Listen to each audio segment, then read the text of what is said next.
10:01 a.m. I'd like to recognize that we're conducting our business in the territories. Well, like I guess our office is in the Sashot and Hupachesit territories, and so I want to acknowledge and appreciate that. The first order of business is the election of chair and vice chair, and for that, I would like to ask Wendy Thompson, our General Manager of Administrative Services, to conduct that election. Thank you, Wendy. Thank you. So I'll just provide a quick overview. Due to the COVID pandemic, we're going to have to do election, if there is an election, a little differently this year. So what we'll do is if there is an election, I'll just ask that you guys send your vote to me at my email address, and the CAO and I will conduct the election. So I will call for nominations for the position of chairperson of the Electoral Area Directors Committee for 2021 a first time. Director McNabb? I would nominate Benny Cote, please. Director Cote, do you accept the nomination? I do. Great, thank you. And I'll call for nominations a second time for chairperson of the Electoral Area Directors Committee for 2021.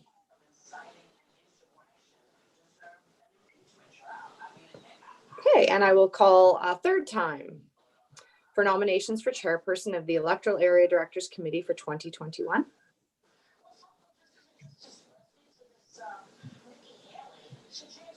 Okay, there being no further nominations, I hereby declare Director Cote the chair of the Electoral Area Directors Committee for 2021. Congratulations. Thank you. And now I will go through the similar process for election of vice chairperson. So I'll call the first time for nominations for vice chairperson of the Electoral Area Directors Committee for 2021. Director Bodner? I'd like to elect John McNabb. Director McNabb, do you accept that nomination?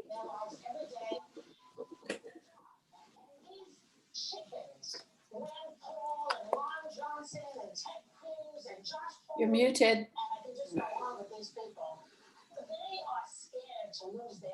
We can't hear you, Director McNabb. Do you accept the nomination? Sorry about that. No, I would decline that, but I would like to nominate Shannon. Sorry, nominate who? Shannon, Director Shannon. Director Shannon? Director Shannon, do you accept the nomination?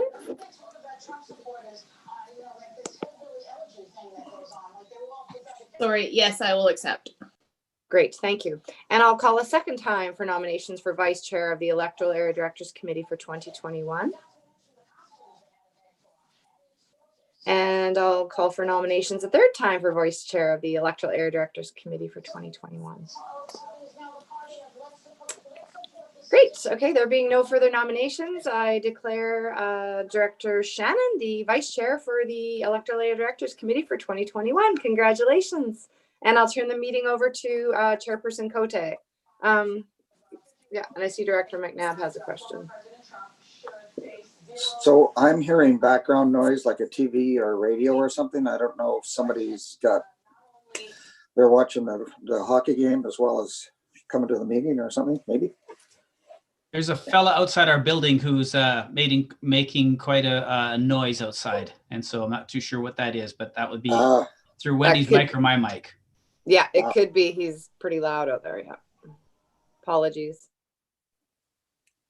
Okay, thank you. Thanks for your support in this. Continuing on another year. Congratulations, Director Shannon. So we have an agenda before us. Can we have approval of the agenda? Is there any other? Okay, just motion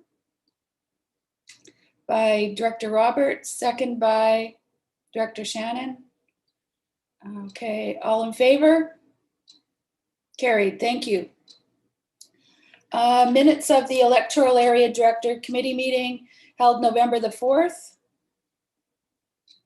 Is there any corrections or motion to receive? I'll make the motion to receive. Okay, thank you. A seconder? Director Roberts? All in favor? Carried, thank you. Okay, requests for decisions and bylaws. Review Electoral Area Director Committee Terms of Reference 2021. And I believe Ms. Thompson, you would be leading that? Yes, I'll quickly speak to Thank that. you. So in first meeting of each year for all regional district committees, we present their terms of reference for review. And if there's any amendments, that needs to go forward for board endorsement. This year, staff are recommending that all ACRD committees have an amendment to their terms of reference to include consideration of the regional district strategic plan in all decisions and deliberations, recommendations regarding electoral area services. So we've made one change under section 2.4 to reflect that. And if there's any other changes, we can make those as well and then forward it for endorsement by the board. And if there's any questions, I can answer them.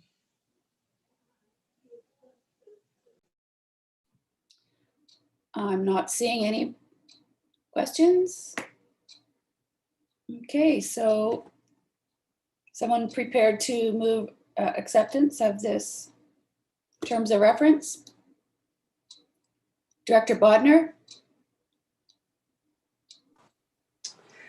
I move that the Electoral Area Directors Committee recommend that the Alberni-Clayoquot Regional District Board of Directors adopt the revised terms of reference for the Electoral Area Directors Committee for 2021. Director Shannon, second. Okay, all in favor? Carried, thank you. I didn't see anyone against. Okay, on to community work funds projects. And that would be Ms. Fong. I can take them.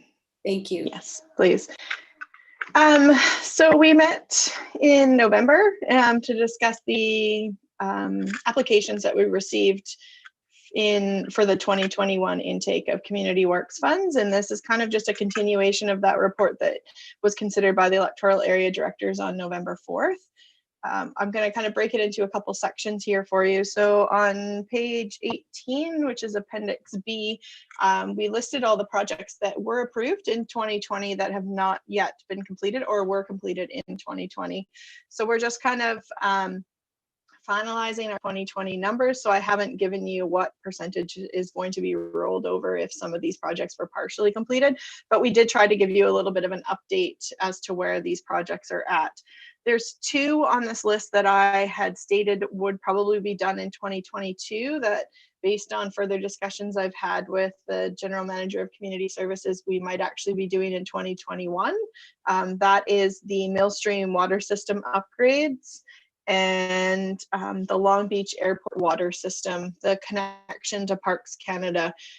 Because with that one in particular, because we have another major water project going on the West Coast, we're hoping that we can make even just an emergency connection to Parks Canada, since it would give us some cost savings, but we do need to have some conversations with them about whether they're okay with that. So those two projects that I had listed would probably be done in 2022, maybe moved to 2021.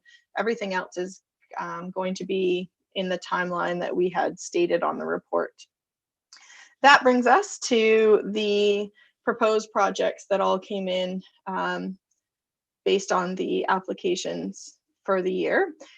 And we have done some work, some staff has done some work on developing these a bit further. There was quite a few of these projects that were really just concepts at the time. They didn't have numbers attached to them. So we have on Appendix A, starting on page 15, we have tried to list out kind of what we know so far, such as maybe some estimated costs, but also what we think the proper plan to make sure we're doing these all in the right order would be.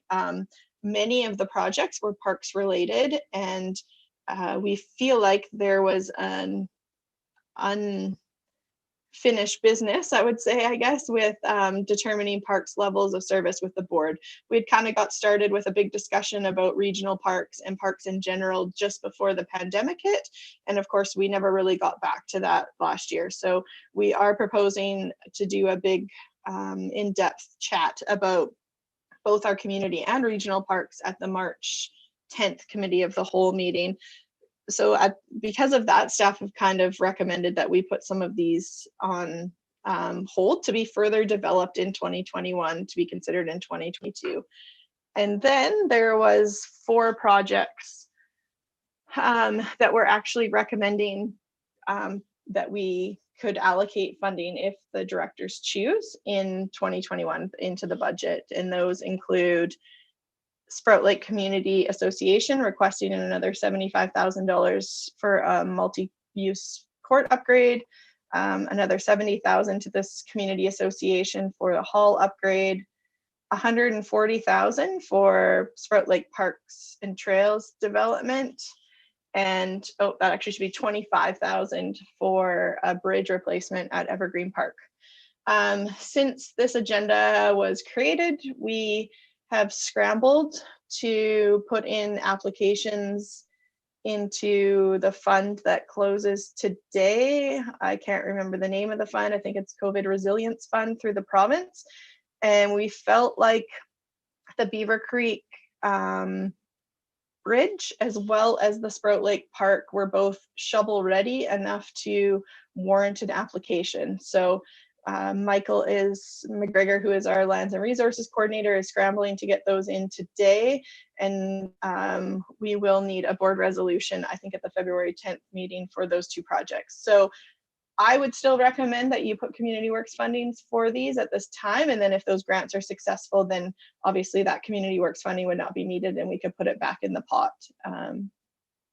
That was a very long-winded introduction. I apologize. And if you have any questions, I'd be happy to answer.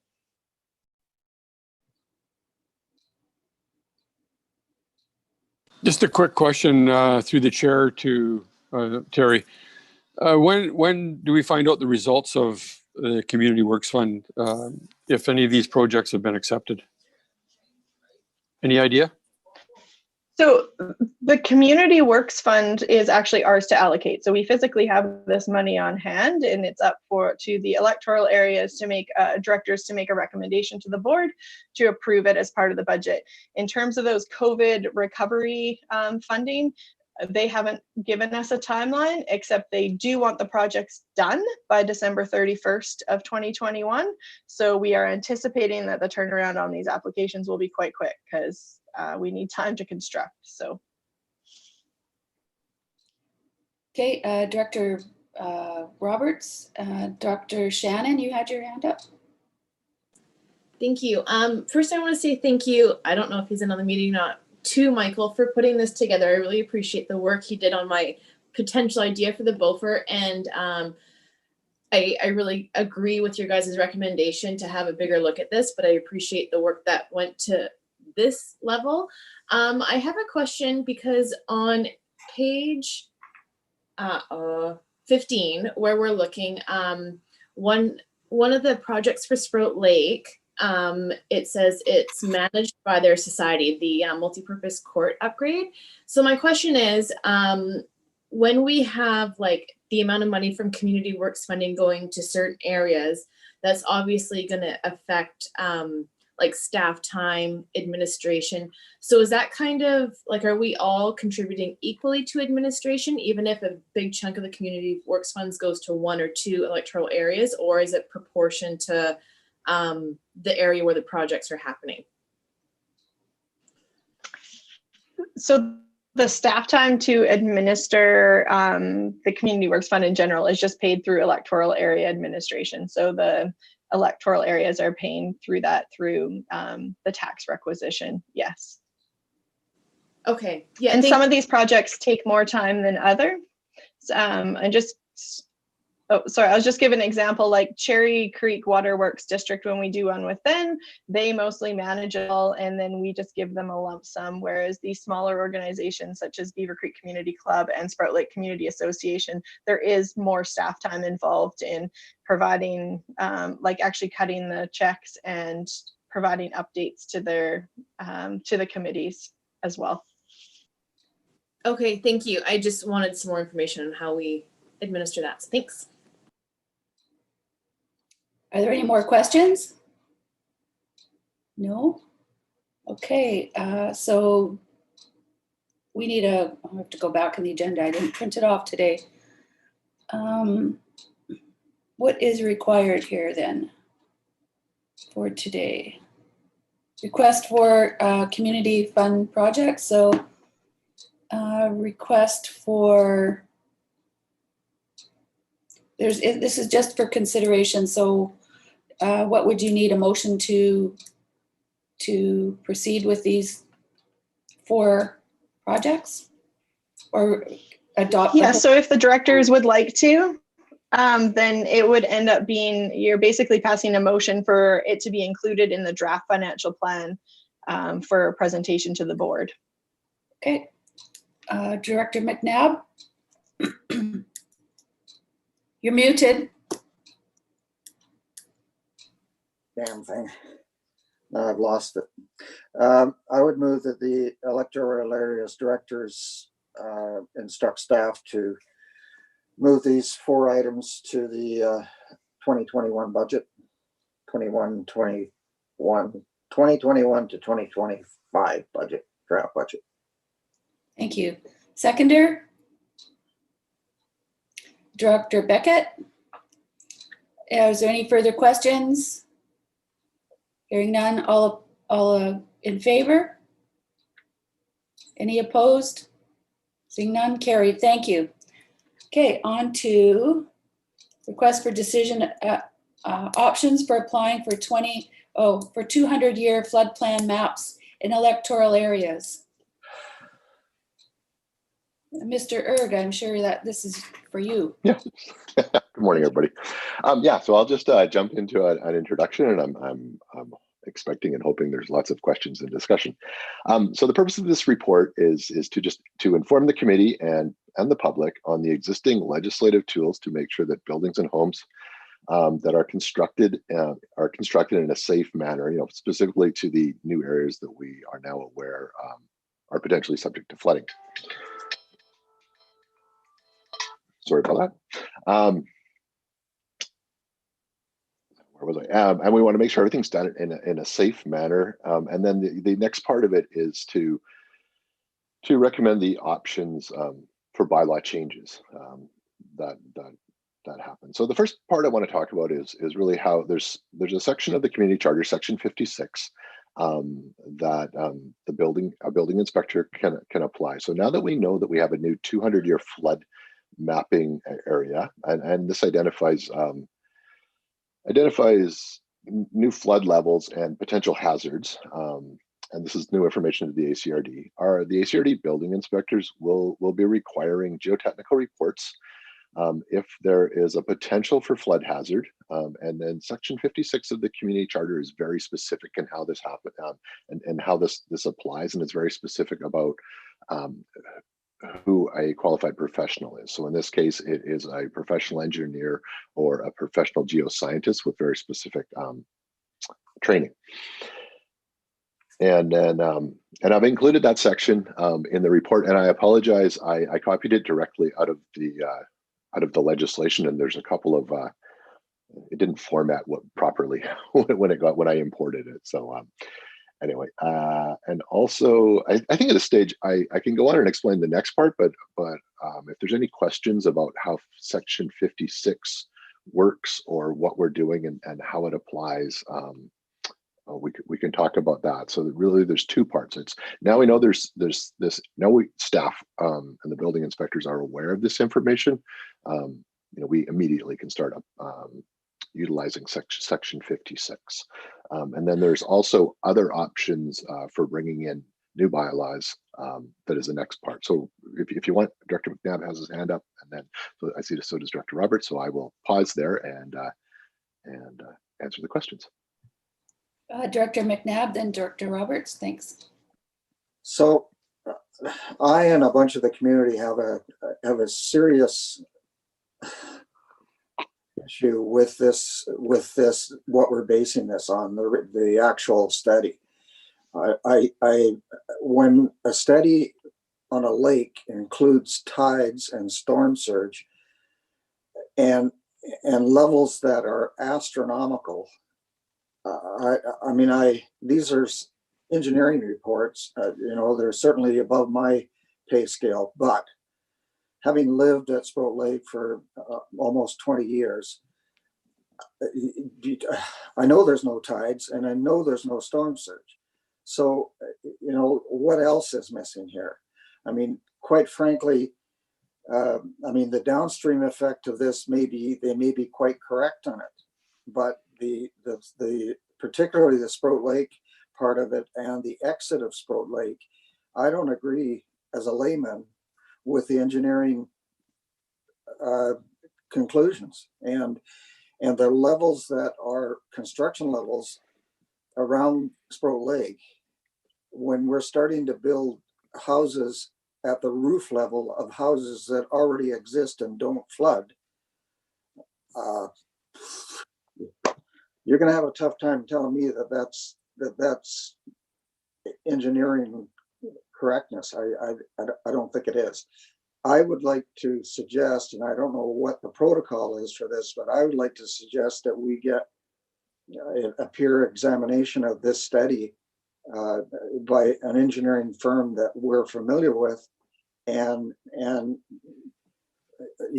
revisit these figures. Like, we don't have to reinvent the whole wheel of the thing, but these figures are, if they're basing them on storm surge and tides, I only know one lake that's got a tide, so like it has to be directly connected to the ocean. So that's, a lot of the community is very upset with this, especially the Sproat Lake community that I've heard from. And I have nothing to base it on but my own personal knowledge, and it's just not right. My house was built 16 feet above mean water level, and according to my neighbor who had lived there 45 years before me, it had never gone to that level. The only level it would be to touch the bottom of the foundation of the house, and which is still at another 3 feet to go, and that was 16 feet above mean level, and they're talking a lot more than that in this report. So I don't know if anybody else, Chair Cote, I imagine you've been inundated with this, and whether anybody else has been tapped in the shoulder. I just think it needs looking at before we jump off the cliff and start raising all of these construction levels or stopping construction on half of the properties on Sproat Lake. Thank you. We have Director Roberts as well. Yeah, through the chair to Mr. Erg. I appreciate the report, and I understand and agree with Director McNabb's issues around lakes. The whole implication of floodplain with regards to building houses and so on and so forth. And I'm sure you're aware that if a house is being built in a floodplain, that their insurance may be null and void. Do you have any understanding of that? If that is, in fact, if in fact the house is affected by flood, and they knew prior to building there that it was a floodplain. So I don't have any specific information related to this information, to what we're presenting today. In general, I understand, the insurance companies, various companies will insure, and they set their policies and what they cover on their own. What we're presenting and talking about right now is when the building inspectors would utilize section 56.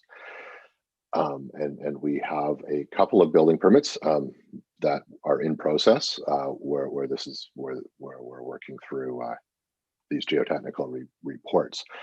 So for what we're utilizing right now, what we need is that that professional, so either a geoscientist or a professional engineer, to assess the property, assess what they have to do is assess the new data we have, the new flood construction maps, and the data and everything behind it, and then the professional would determine how the construction, if the construction should happen, and then how the construction would happen, and then the property owner, if they're permitted to build, has to build according to the criteria set out in the geotechnical report, and then that geotechnical report is registered on title so that it stays with the property.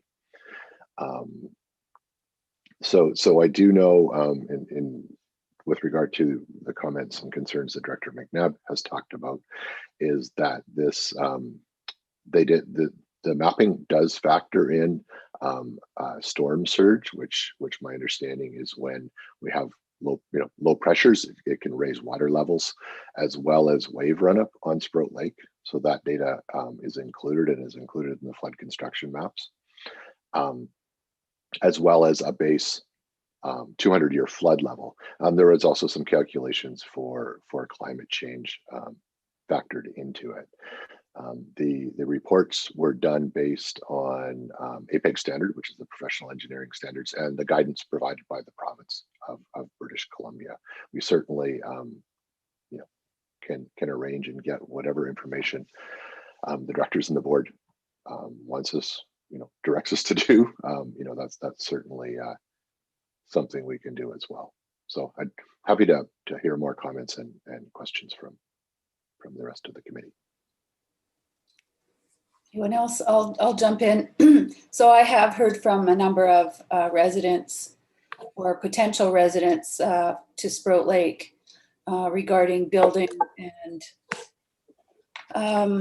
from professionals as well. So definitely a lot of pushback on this. I'd like to know more about the legality of, now that we have this report, how do we move forward? We don't want to disclude any potential development in our areas, and this definitely is factoring into the cost of development, either whether they're building or they have to get engineers or geotechs, hydrology reports. I don't know what they're going to need, but definitely I'm hearing from people who have the potential to be doing some development in our areas. So I would like to get more information on this. I realize that there's one house at Sprout Lake that's been actually built right in the lake in high water, was signed off by an engineer. That should never happen. But I think this might be the other extreme. And I realize that this is from professionals. It's a report, and we usually support this, but it seems a little extreme for developers. So Mr. Erg, is there anything that we can do moving forward where it's understood that this is the report? Do we need to get another report, or how would we move forward on this so that people can still develop and build a little closer to the water? Because I've seen some of the property development plans, and they are like at a rooftop of the neighbors. So can you explain a little more about that, please? Thanks. And I will try it, and I'll say I understand. This is very technical work. I guess the first part, as Director McNabb mentioned, I mean, it's certainly, if the board wishes to to have a peer review and have somebody independent assess it, that's always an option. We could invite Northwest Hydraulics, which is the company that did this work, to come and present to the board and just explain some of the details of it. With respect to the levels on Sproat Lake, there's a flood level that's set at a certain, and then there's a factor on top of that which includes the wave run up, and there are some. I want to explain this correctly. There are some ways to mitigate, and that wave factor may affect different areas of Sproat Lake differently. And so what under what we have right now, which is the building inspectors utilizing section 56, that can be factored in. A site-specific assessment is done, and if there's ways to mitigate some of those factors, again, an independent professional engineer hired by the builder or property owner will specify how that construction happens, right? It's in some ways similar to what we do with development permits, but that in that case, it's a biologist does the assessment, says, this is how and where things should happen. I understand, and I mean, I share the concerns. This has been a really challenging situation, and it's not a bylaw that the board brings in. So it's not like it's one of those situations where now that we're aware of the information, the implications are, right now. So that's where the section 56 comes into play. Where it's a potential hazard. There are other options that the board has for looking at other bylaws. And from my perspective, the primary concern is that things are done in a safe manner. Things are constructed in a safe manner, and the provincial guidance is around calculating 200-year events and 200-year flood levels, and everything we have this followed that. EMBC has reviewed the work because the funding came through EMBC from the province and the federal government, and signed off on it. So that was part of the presentations that we did in November, was that EMBC had looked at this and signed off on that earlier in the fall or late summer. So that's where we're at. And then as far as I think it's prudent on our staff that if there's a potential hazard, that hazard is assessed and things are built in a safe manner, which is, there's some very specific guidelines or ways in which these types of reports are written, and there's an assessment. This is, how construction needs to happen. And then there is also a line in there that says, if constructed, as indicated by the engineer, it is safe for the intended use, right? There's some very specifics, and I think that becomes important, in making sure that happens. And it is a big change. It is a big, jump. We do know that the way we calculated the flood levels in the absence of the 200-year flood mapping was that on events that we've had in recent history, within the last 10 years, the water gets up to that level. Basically it's 10 feet or 3 meters above the natural boundary of Sproat Lake. We've seen and have pictures on file where the water's gotten that high already. So we know what we had, wasn't adequate as well. So I think that's the explanation that I can give. And then as far as adopting any bylaws, which is really the next part we were going to talk about, is both development permits, amending our zoning bylaw to reflect this new flood level, as well as an option to look at a floodplain bylaw that sets out some very specific. And then that's a there's sort of varying degrees, and the involvement and the expertise needed for doing those bylaws. But that's all based on the data we have, right? So the discussion right now is around the flood construction maps that have been prepared. I have Director McNabb and Director Roberts that have their hand up. So Director McNabb? So possessing the information and relying on the information are two different things. I mean, I think that this particular study, we're going to create a huge expense for anybody that's in new construction, and I just don't believe it. I mean, a pretty good example of this is Ralph Nader and the 65 Corvair. Ralph Nader said that the Corvair was unsafe at any speed. I raced a Corvair at 140 miles an hour. I'm still here. You know, I mean, it's really subjective, and I think I actually really believe that we need somebody else looking at it. One of the things that they did in this study is the mouth of the Sprout River. They spent a matter of a couple of hours gathering the information for that, what they put in the report. I know the person that was with them, and that's the fact. And what did they charge us for that section? Was it either $30,000 or $50,000? And it was done by God knows who. I mean, I know they involved a lot of students in this program, and I just don't, I can't trust this information.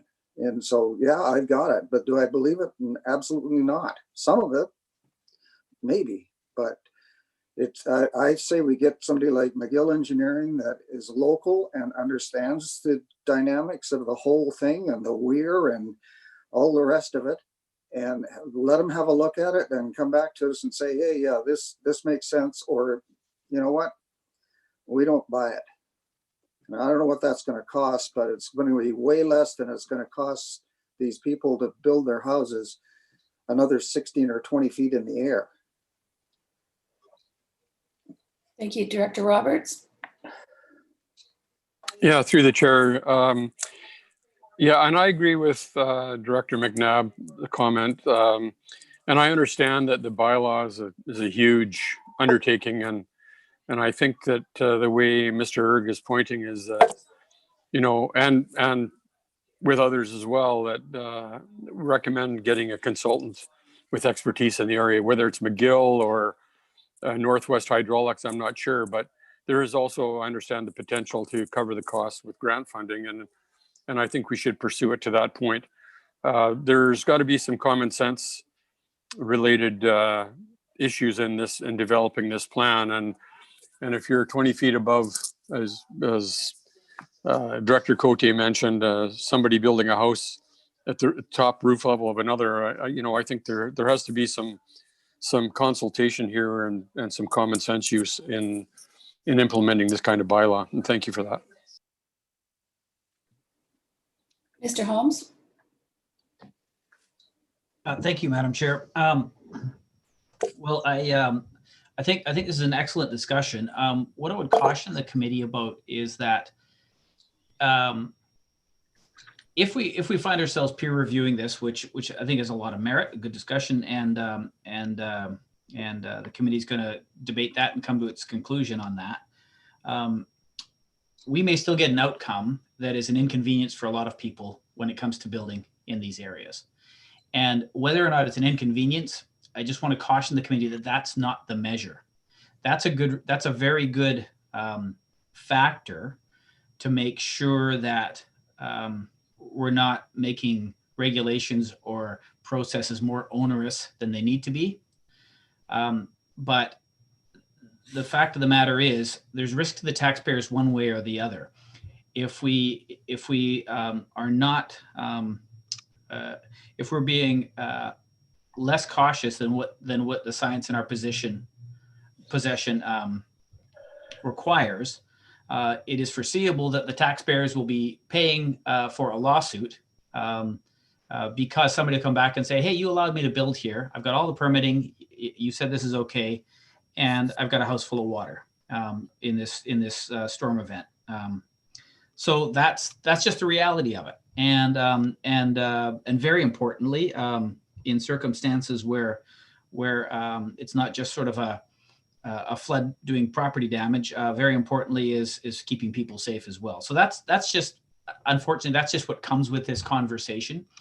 So that's not to say that these standards that we have shouldn't be tested. I think the board, I think if the committee has reason to believe that in their mind this doesn't stand up to reason, or else that as climate change and sea level change accumulate to create new conditions in the future, then those are probably very good reasons to talk about a peer review. But that doesn't change the fact that at the end of the day, people will want to do things that our regulations might not say are safe to do, and we'll have to have them either engineer around those things, or else they won't be able to proceed, and they're not going to like that. But unfortunately, that's what could come with this. So that's I think that that's just important to acknowledge and recognize that in times of changing circumstances that we're faced with, that is new to all of us, we're just going to have to be prepared for that. So I have a question for Mike. Mike, are the timings such that if the committee wants to recommend to the board a peer review, could a peer review of the report and water levels under certain circumstances, et cetera, could that take place at the same time of the development of a zoning bylaw and OCP changes, or is it one of those things where there's no point in starting the OCP changes and bylaw changes until we have the final product from a science point of view? I think we want to make sure that we want the final product from a science point of view. You know, the zoning bylaw amendments, specifically around the zoning bylaw, would be establishing flood setbacks based on the information we have. Okay, same so with there's the floodplain. So Thanks, Mike. if this concerns, we absolutely should do a peer review or get additional information that the board. So these two things are sequential. Then let's get this. So we have to nail down the science that the board is going to use to base bylaws. Then we do the bylaws, regulations, et cetera. And then the second question I have for Mike. Given the information's in our hands now, there's no escaping the building inspector's use of Section 56 in considering building permits. They're legislatively required to do so at this time. Is that correct? Somewhat. That's probably a better discussion for the. So yes, I think right now the Section 56, based on the information that we have, the building inspectors independently apply Section 56. So if they're aware of there's a flood hazard or potential flood hazard, is the way the legislation is written, then they should be using Section 56. So this is that's built into the legislation. There is a rule for the board, but that comes sort of at the end. The last section that's attached to this report talks about where the board's involvement is around a Section 56. Okay, and there's further conversations to be had in camera as well. Yes, there is. Yes. Director McNabb. So I would move that we recommend that the Alberni Clayoquot Board of Directors proceed with a peer review on this report so that we can establish the actual impact of the information. You have a seconder? Director Beckett? Okay, Director McNabb? So I agree with what Mr. Holmes has to say with regards to risk and all of the rest of it. My suggestions were not that we completely ignore the hazard, but that we make sure that the figures that we're dealing with are correct and supportable. I know that anybody building in the future is going to have an expense that wasn't there in the past, but I want to make sure that when I talk to somebody about this and say, yes, we're hanging our hat on this because it's right, I can look them in the eye and do that. I sure as heck can't do it at the moment. Thanks. Director Beckett? Thank you. I know I'm asking you to shoot from the hip, staff, but What type of costs would we incur with respect to a peer assessment? I mean, I could take this project was a $500,000 project, so that's not the cost of the project. You know, we can get an estimate on what it would be. I would recommend that we, if the board is requesting a peer review, that we engage a firm that has experience in this type of work, specifically around the hydrology. Again, we could certainly get those estimates. It's going to be, you know, in the $10,000 to $50,000 range, depending on what it is, would be my guess. I can't guess any closer than that. We can get that information before we engage someone as well. We can get an estimate. Director Shannon? Oh, sorry, Director Beckett, you have some more? I just want to follow up to that. Sure. So if we pass the motion, I guess my concern would be, you know, is it dependent on an estimate and the board approving that estimate? That's my only concern, that, you know, it's not $150,000 or $200,000, and, you know, what's palatable to, you know, the board. Thank you. Does anybody want to answer that, or? No? Okay, Director Shannon? Thank you. I have a question for Mike. And this just might be me not being able to find it. I have been on the website and stuff trying to find the flood mapping because I went through the presentations that are on the website, looking for, because I feel it would be helpful, like where we're getting this extended flood map versus what it is now per area. Because I know it includes the Beaufort, which I am going to assume is where it's like the ash and stuff from affected by great coming out of like Elsie Lake and stuff and that down.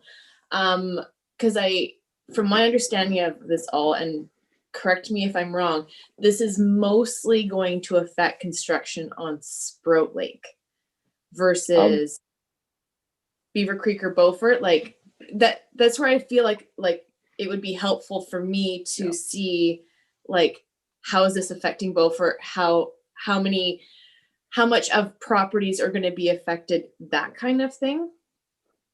So it's along the river. It includes portions of Great Central Lake, Sprout Lake, and then the river systems down to the work covered the city of Port Alberni as well.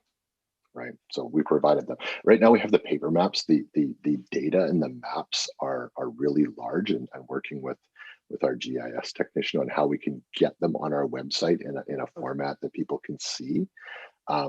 Also, the flood construction maps are very technical maps. They're 3D setbacks on the lake, and in the inlet they include in the inlet it includes tide, surge areas in Sprout Lake, and the inlet and wave run up. So, and then there's also some other mapping. So we're working on trying to get that done as well. The commitment we made to people is we're just providing that information to either the builders or directly to the engineering firms that are using it.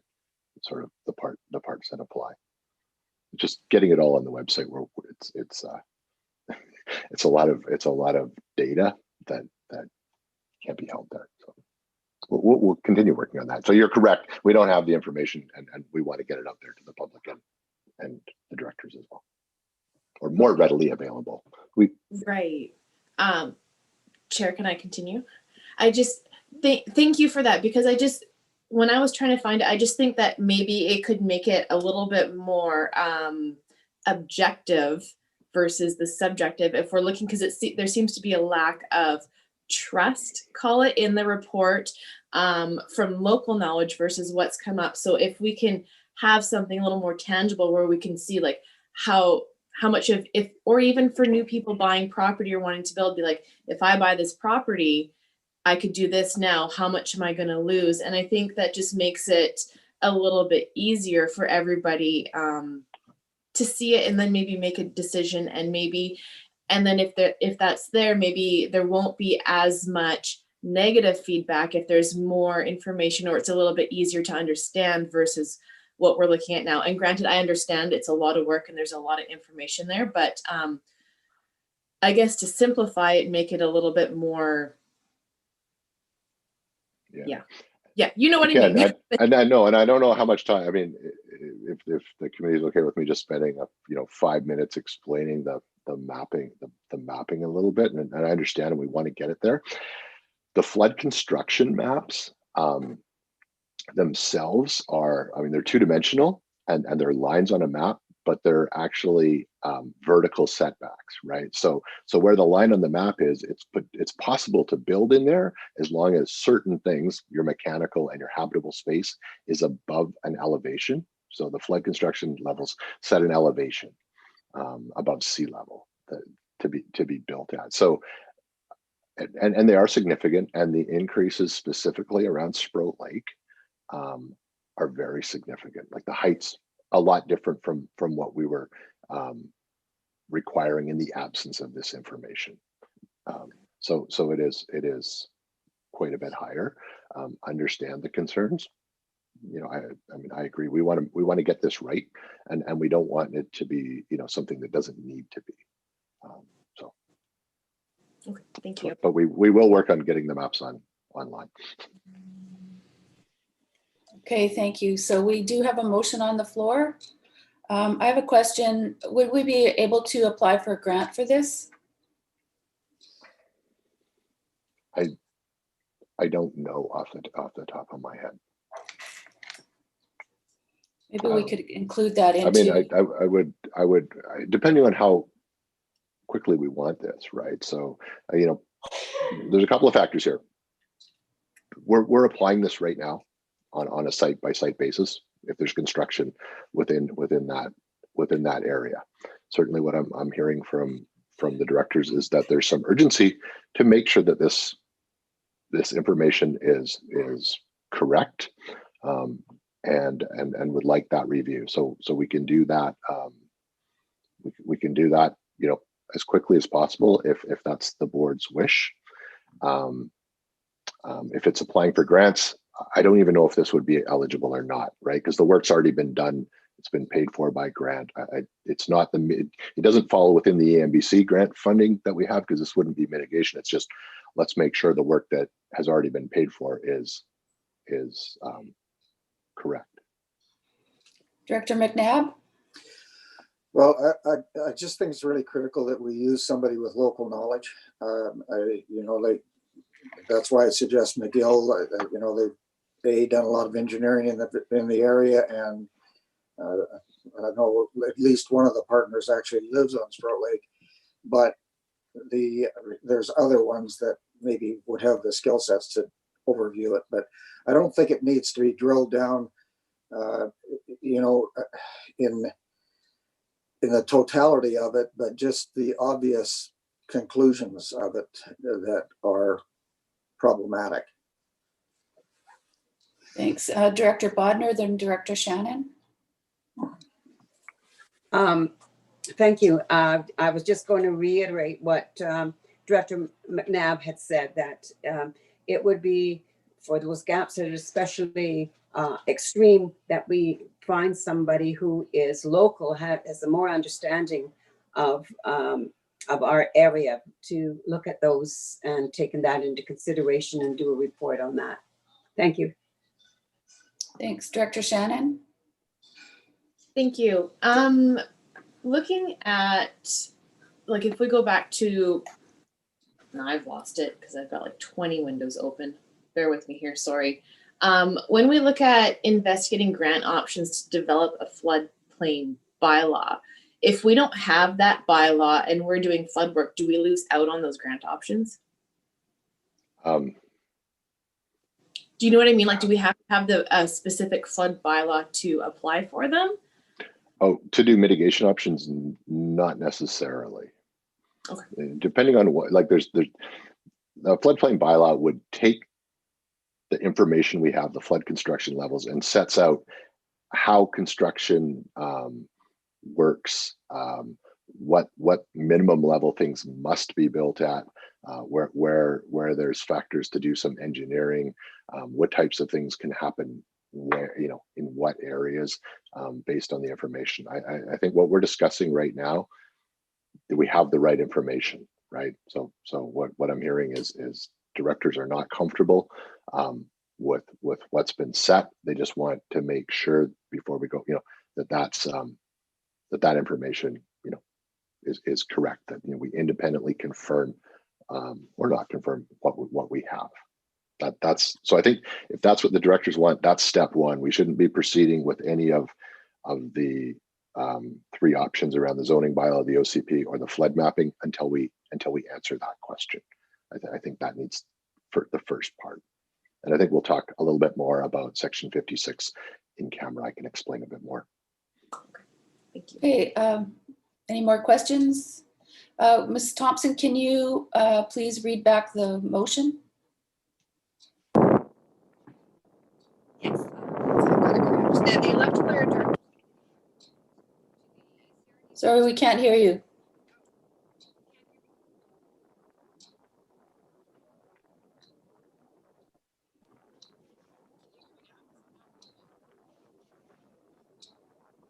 You're very quiet.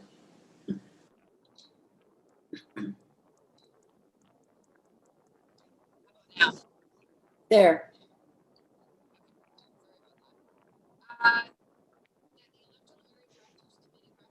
Oh, it's not working.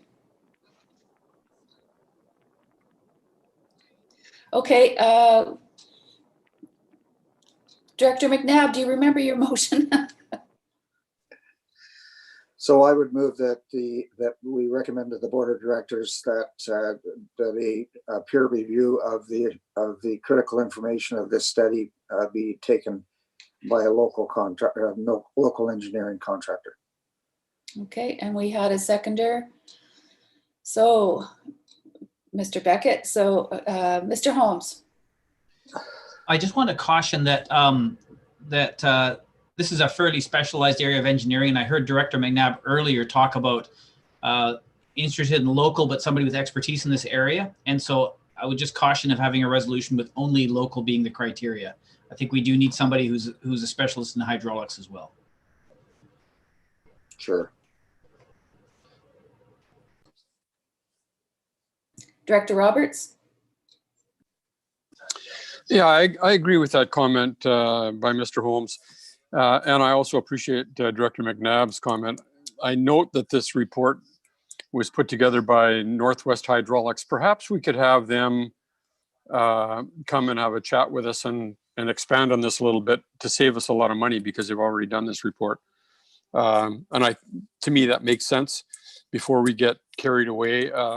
Well, I agree with Director McNabb, but Mr. Holmes has made it pretty clear that while McGill Engineering is a great outfit to work with, we need somebody that's more specialized. And having said that, I think Northwest Hydraulics is the one that should come and talk to us about this. Thank you. Thank you. I think that's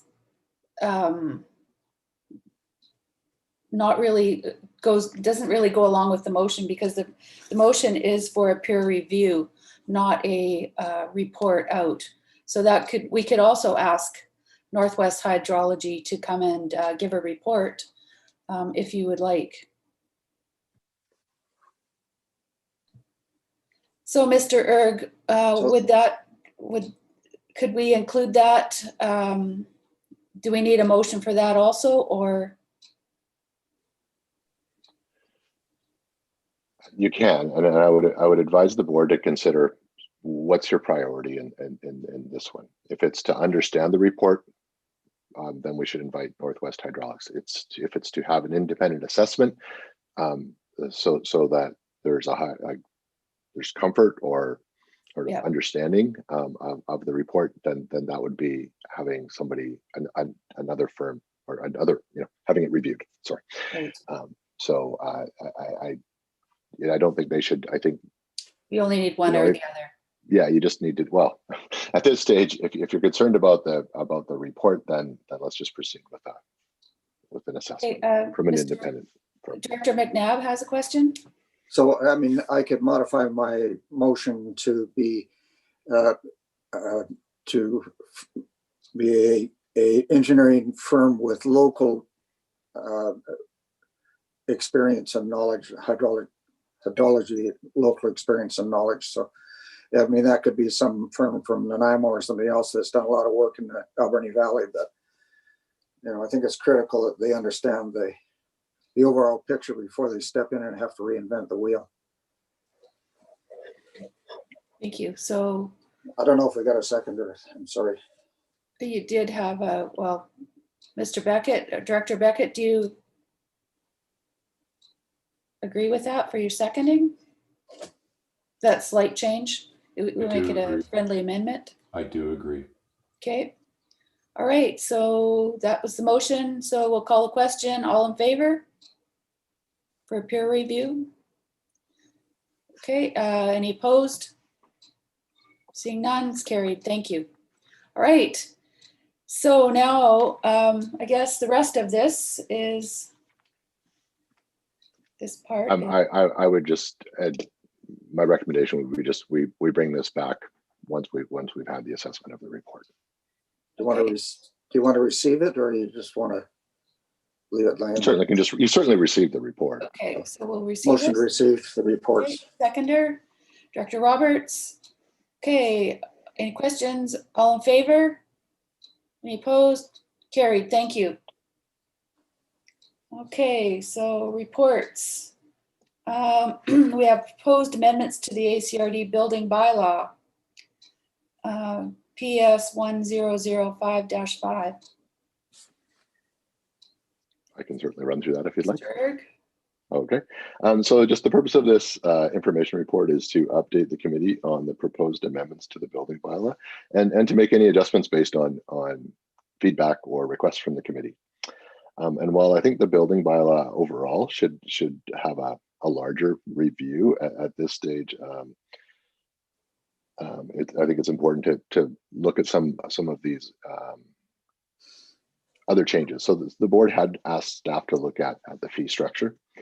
And then at the same time, we're proposing looking at some other areas, so that there is also a time limit to pick up and pay for a building permit. So we currently have a number of building permits that get applied for, and then they're just sitting. And then there isn't a deadline or time frame to pick them up and pay for them. So that's when a building permit is technically issued, when it's picked up and paid for.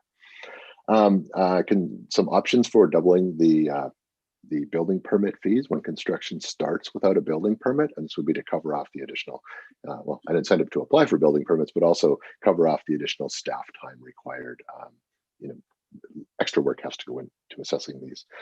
And then fees, amending the fees, and this can be done by increasing there's a calculation of a program that we use and is part of the building bylaw. It's called Marshall Swift, and then a residential calculator, hand calculator that goes with it. And increasing the quality from standard to very good would result in an increase in fees and reflect the quality of the work and value of the construction that is happening. And then I think the other thing we want to look at, and this is a recommendation from the Agriculture Advisory Committee, is make an exemption to certain low occupancy farm buildings. And we have some examples of how this is done in the Regional District of Nanaimo. And then one of the implications of the fee changes are, it's understood that the board, if the fee changes are made and results in additional revenue, and we wouldn't know this until it's implemented and sort of looking down the road, then the board can discuss the implications to the tax requisition, because certainly at this stage, building inspection also the service requires tax requisition. So this would be the idea of the fee changes is to provide the option to moving towards more of a user pay system. And I'm happy to answer any questions. Director Bodner. Thank you. To the chair, to Mr. Erg, I noticed there that the ADC says that certain low occupancy farm buildings that has farm status be exempt from building permit requirements. Now, using the terminology of certain low occupancy seems to be very subjective to interpretation. Is that a concern? Is that usually the type of wording that would be used? So we would be more specific in the building, in the actual building bylaw, but the idea is to things like smaller barns. So there's a square footage requirement. I just don't have it off the top of my head that the Nanaimo Regional District uses, and then it's not a building that is regularly. It's not occupied by people most of the time. So a barn. There's certain requests we've had from the farming community. So it wouldn't be a house on a farm. That still needs a building permit. We need to make sure that that's built towards building code. But smaller structures, hay storage buildings, things like that. Okay. Okay. Yeah. Thank you. Okay, I have Director McNabb and Director Roberts. And I would have a question. Would that include greenhouses? It could potentially, yes. Director McNabb? So, I think this is all something that we need to do post haste, really. The fact that we don't have any limitation on the time that somebody has to actually pick up and pay for their building permit, is highly problematic. And where you can sit there for 4 years and then pick it up and build that building. But and the deterrent of actually of doubling the building permit fee for somebody that doesn't apply for one, I'm not sure double is even enough, because it becomes highly problematic for the board. Once these people build a building, and you're sitting in the chair to say, you need to tear that thing down because you built it without a building permit. It's not a good position for the board. And, every guy that swings a hammer knows he needs a building permit. So I don't know if there's some kind of limitation that requires that we only double it, because our expense and our aggravation is more than what comes out of double of a building fee. So I'd go with tripling it if we can. But all good, let's get busy. Can I just chime in here? I was thinking about that also, and I'd like to know the difference between just doubling our fee or versus ticketing. So the ticketing that we have that certainly currently applies to the zoning bylaw is a $500 maximum. The building bylaw or the building fees can be worked towards cost recovery. So it wouldn't it needs to be structured in a way that it's not necessarily a fine, but reflective of staff time and costs. And we would make sure that we have this legally correct. and would work through that component of it as well. But I do know there's concerns as far as how we structure it. It has to be reflective of the time and costs to the organization to do these things. Thank you, Mr. Holmes, and then Mr. Rowe.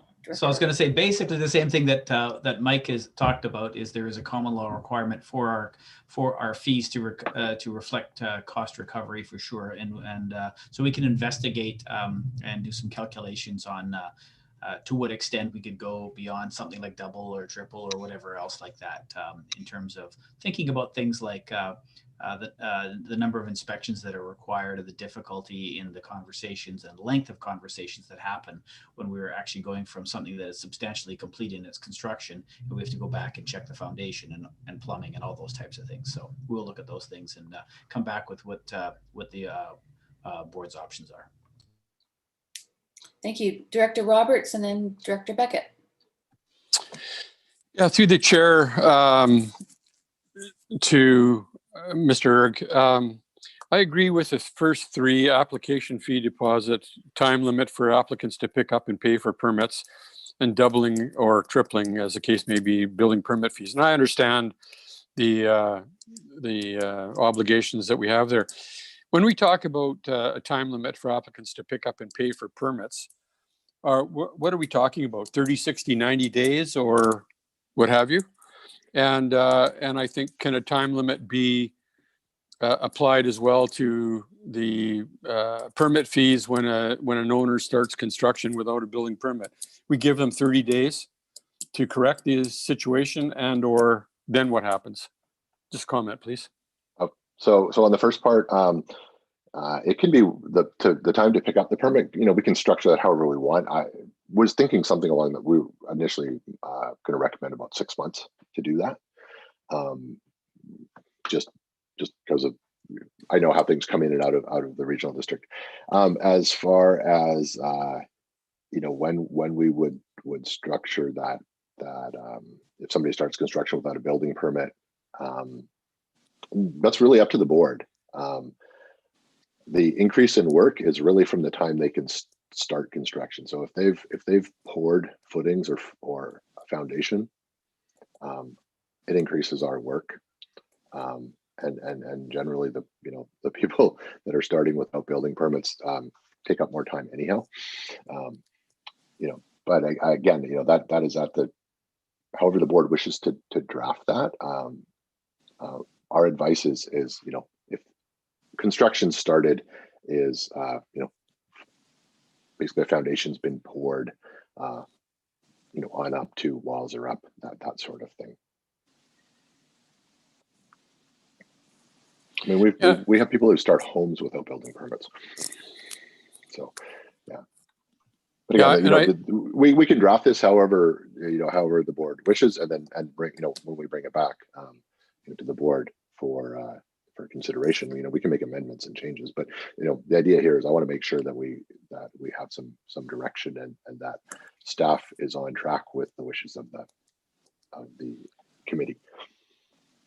And I appreciate that. Thank you. I think your comment about 6 months is being far, far too generous. I understand some of the issues involved, but you know, if somebody applies for an application for a permit and it's been approved, for starters, that you know, there's onus on them to get in there and get that permit and pay for it. There's got to be some pretty mitigating factors why they wouldn't do that, and I sort of have to leave it up to staff, but I think that we're being far too generous, and you know, I think 6 months is too long. I think anywhere between 1 and 3 months would be more appropriate. I understand there was one building permit that we've talked about in the past that has been approved, and nobody's come in to pick it up because it was a fairly expensive permit to apply for, and I just wonder, you know, how we can deal with that in a better manner. Oh, thanks, Director Beckett, and then Director Shannon. Thank you. I agree with Director McNabb that we do need to get on with this and get something in place, because I think post-pandemic we could see you know, a lot of applications come forward. I know I expect a number in Banfield given the road announcement. I'm wondering through the chair to Mike, if you can talk just a little bit about development. What's the word I'm looking for?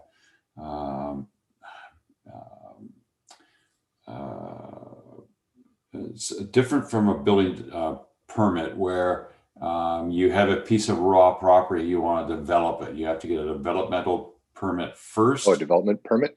Before you can get a building permit. And given a recent experience that you and I have discussed, you know, regarding Banfield, how does that play in when someone comes and you know, starts to create a lot without the development permit, never mind the building permit? Because I see they go hand in hand with respect to additional costs, which is what I'm interested in, is cost recovery on all aspects of individuals not following appropriate processes. And then I think that's where, in general, ticketing and fines can come into play. With respect to development permits, kind of going down a bit of a rabbit hole. They are different than zoning bylaw, building bylaw, noise bylaws in that they are part of the way we've structured them. They're in our official community plans, and we cannot ticket for things that are in an official community plan. The process to enforce that is to go to court, seek an injunction, and apply for cost recovery. Or if we win our case, then we also apply that to have our legal costs reimbursed. The reality is, in general, we sometimes get legal costs back, but it's never the full amount. So enforcement where we have to take somebody to court is more of a done in a way to be a deterrent, which we have done as well. So I understand what you're saying. It's just specifically with development permits, it's a challenge because we don't have the option to ticket unless we put them into a zoning bylaw. Thanks, Director Shannon, and then Director Bodner. Thank you. I have 3 comments. My first is thank you very much for putting the Ag Development Committee recommendation in here. That's really nice to see, to help make it easier for people in the agriculture. One of the ways that we can help with that stuff. My second comment, now I'm in questions, is do staff have an idea of what they would put for an application deposit fee? And then on the last bullet, when we're talking about replacing average quality with very good to reflect current cost of construction, is that something that would have to be like reviewed annually as markets fluctuate and change? So I'll start with the last one first. We use a Marshall. It's called Marshall Swift. It's a residential building calculator. So that actually adjusts annually for the cost of construction, right? So no, we've had used standard for years. Okay. It's just our building, the way it calculates the cost of building is way undervaluing what that actually home is worth, and subsequently the fees are reduced. So, and then the other question was Application deposit fee. Oh, and we were thinking it wasn't going to necessarily be large. It could be $100. It's just an incentive, for somebody to come in. Some staff time goes. That's generally what they are in other areas, or in that $100 to $200 range. So it's not significant. And then when the permit gets issued, that fee is just taken off of the, if the permit's $1,000, the $100 whatever the deposit fee is taken off. So Okay, so they would be Okay. Yeah. Okay. Thank you. Thanks, Director Bodner. Thank you. The chair to Mr. Erg, how much of a problem, what is the biggest problem regarding the building permit, issuing building permits? I would say it's fairly significant. For as far as people starting with construction without a permit, and really there's no deterrent to them. So if you come in and follow the process properly, your building permit fee is the same as if you start construction, get caught, and it's still the same building permit fee. But it's more work for staff. It's more work for the building inspectors, not just staff. It's mostly the building inspectors, and we want to make sure that things are done safe and to building code, and that that's the other issue when people start without build without building permits. Sometimes, often they're not building to code. So that's the other part. Thank you. Sorry, go ahead. The other thing I wanted to ask, what about the time that's involved? Once you've issued the building permit and say it's months before they start, is that a problem as well? So we have it built in. There's a time frame already built into the building bylaw. Once you've paid for and started construction, you need to complete within 2 years. Otherwise, if it goes beyond 2 years, you need to reapply for the building permit. And then, if you've got a $100,000 construction and you're 3/4 done, you would need to apply for a new building permit. But the value of that building permit is based on what needs to be completed. So it would be, say, $25,000. Okay, thank you. Yeah. And the time to the time frame involved in like for construction of a house, I think and there's a lot of work goes into reviewing the building plans and all of that, but it also involves, at least 9 inspections per home. So accessory buildings are less, but that's generally the requirement. So something regarding a time limit then would also be helpful. As to So the time limit we're proposing is to actually come in and pay for your building permit, so they don't sit for forever and ever. We already have a time frame built into once you start construction. That's already built in. Yes. Okay. No, good questions. Information. Director McNabb. I'd move receipt of the report, please. Seconder, Director Roberts. All in favor? Any opposed? Seeing none, carried. Thank you.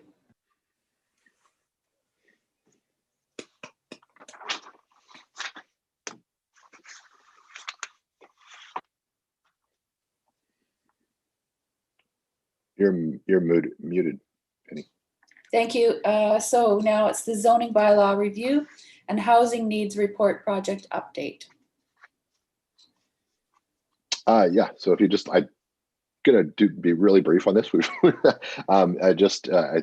Anak's been the lead on both of these projects. She's put together an excellent report just outlining the timelines and then sort of the next steps for the zoning bylaw.